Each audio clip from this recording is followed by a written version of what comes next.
হঠাৎ যদি আপোনাৰ কিবা এটা অসুখ হৈছে, পিছত আপুনি ডক্তৰৰ ওচৰত গৈছে আৰু ডক্তৰে পৰীক্ষা নিৰীক্ষা কৰি চাইছে আপুনি বেছি দিন জীয়াই নাথাকে, আপুনি 1 মাহমান জীয়াই থাকিব, এটা নিৰ্দিষ্ট টাইম দি দিছে। পিছত কি কৰিব? ঘৰত আহিব, ঘৰত আহি আগৰ নিচিনা ধৰক আপোনাৰ দেউতাকে কিবা এটা কাৰণে কৈছে যে তোৰ দেৰি কিয় হৈছে, তোৰ ঘৰত দেৰি হৈছে অহা, দেৰি কিয় কৰিছ? পিছত আপুনি কি কৰিব? আগৰ নিচিনা উত্তৰ নিদিব।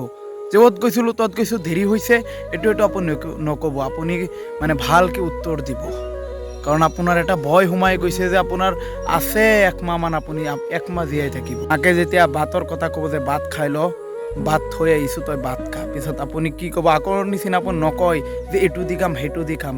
আপুনি ডাইৰেক্টলি ক'ব যে যি আছে সেইটোৱে খাব।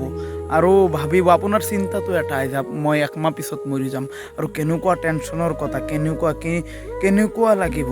মানে আগতে নমাজ পঢ়িবৰ কথা ক'লে ওলাই নাযায়, নমাজ নপঢ়ে যে পিছত পঢ়িম। আৰু যেতিয়া আজান দিছে লগে লগে নমাজ পঢ়িছে, মানে তাৰ এটা ভয় যে তেওঁ মৰি যাব।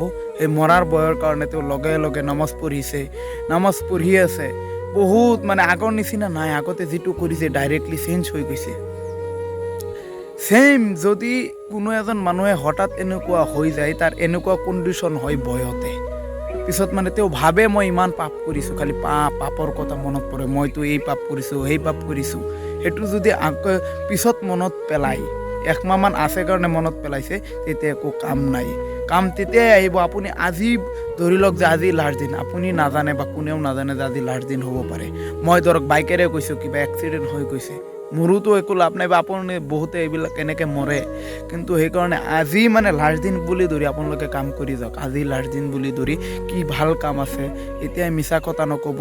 মানে যিবিলাক কৰ্ম আৰু আজি লাষ্ট, যে মই এতিয়াই জীয়াই আছোঁ, মোৰ হাতত 5 মিনিট আছে বা 1 মিনিটেই লাষ্ট হ'ব পাৰে, সেইটো বুজি আপোনালোকে কাম কৰি থাকক। Thank U.